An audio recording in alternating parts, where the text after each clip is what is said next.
मनोज जरांगे यांचा लढा आरक्षणासाठी उरला नाही तर लक्ष्मण हाकेंचा मोठा दावा, ओबीसींनाही दिला महत्त्वाचा इशारा. मराठा आंदोलक मनोज जरांगे पाटील यांनी पुन्हा एकदा आंदोलनाचे शस्त्र उपसले आहे.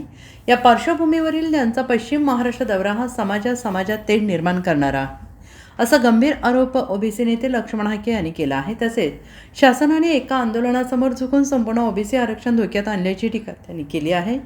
मनोज जरांगे यांची ही लढाई केवळ शिक्षण, नोकऱ्या किंवा आरक्षणासाठी उरलेली नाही, तर राजकीय लोकांची गणिते चुकलेली आहे, त्यांच्या तालावर नाचणारा हा प्रकार आहे.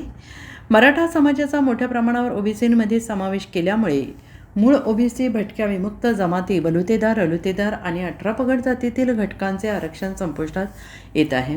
पश्चिम महाराष्ट्रातील विविध तालुक्यांमध्ये ओबीसी समाजाची मोठी लोकसंख्या आहे. सर्व ओबीसी बांधवांना एकत्र येण्याचे आवाहन केले आहे. तुमचे आरक्षण संपत चाललेले असून 3 पिढ्यांच्या राजकीय आणि सामाजिक अधिकारांवर गदा येत आहे. जर आता आपण जागे झालो नाही तर भविष्यात पुन्हा गुलामी सहन करावी लागेल, असा इशारा त्यांनी दिला आहे.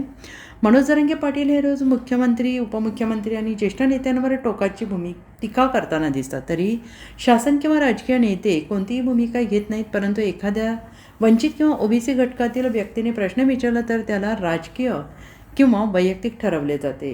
लोकशाही सर्वांना समान मतदान करण्याचा अधिकार असताना सरकार एका बाजूला हुसकून हुकुमशाही प्रवृत्तीला खतपाणी घालत आहे का, असा सवाल त्यांनी केलेला आहे. अनेक ठिकाणी फेरफार करून, जुनी कागदपत्रांमध्ये खडाखोड करून आणि बोगस कुणबी दाखले मिळवून मागासवर्गीयांच्या हक्कांवर डल्ला मारला जातो आहे. माहितीच्या अधिकारात विचारलेली माहिती देण्यासही प्रशासन टाळाटाळ करत असल्याचा आरोप त्यांनी केला आहे.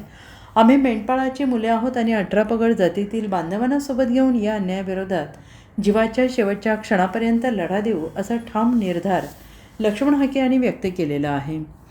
नाही, मंत्री तर असं काही करू शकत नाहीत. मुळात पहिली गोष्ट, कारण कास्ट व्हॅलिडिटी देणारी ही एक न्यायिक संस्था असते आणि त्यांच्यात हस्तक्षेप करणं म्हणजे न्यायदानामध्ये हस्तक्षेप करण्यासारखं आहे.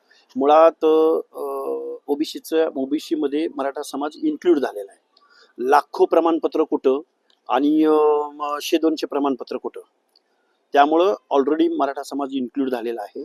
आता आमचा फक्त एकच सवाल आहे की सत्ताधारी असोत किंवा आमदार असोत किंवा मंत्री असोत, हे काय बोलतात की ओबीसी आरक्षणाला धक्का न लावता, ओबीसी आरक्षणाला धक्का न लावता. मग आता ओबीसी आरक्षणाला कसा धक्का लागला नाही याचं उत्तर आम्हाला सरकारनं दिलं पाहिजे आणि आम्ही आता सरकारला प्रश्न विचारणार आहोत. आणि हे आरक्षण ओबीसीचं संपलेलं आहे याच्यावरून महाराष्ट्रात खरं तर शिव्या आम्ही द्यायला पाहिजे होत्या. ओबीसीच्या आंदोलकांनी, कार्यकर्त्यांनी पुढे येऊन आंदोलनं करायला पाहिजे होती, शिवराळ बोलायला पाहिजे होतं. पण आरक्षण ज्यांनी घेतलं तेच आता दिशाभूल करण्यासाठी शिव्या देत आहेत, आंदोलनं करतायत. महाराष्ट्र असा कधी बघितला नव्हता. इथं आत्रे होते, ठाकरे होते, अनेक लोक होती, खूप आक्रमक भाषेत ते बोलायचे. पण समाजामध्ये तेढ निर्माण करणं आणि समाजामध्ये कुठल्या स्तराला गेले महाराष्ट्राचं ही भाषा. आणि मीडिया सुद्धा, मीडियाला दोष नाही देत, पण मीडियावरती पुरोगामी महाराष्ट्रामध्ये महिलांच्या मनामध्ये लज्जा उत्पन्न होईल असं जर एका मंत्र्याच्या विरोधामध्ये बोललं जात असेल, मुख्यमंत्र्यांचा बाप काढला जात असेल, तर भाजपचे मंत्री, आमदार नक्की काय करतायत? लक्ष्मण हाके बोलले की ठोकून काढायची भाषा प्रसाद लाड करतो, पण हा माणूस प्रत्येक मिटिंगमध्ये, प्रत्येक सभेमध्ये शिवराळ भाषेमध्ये शिव्या देतोय.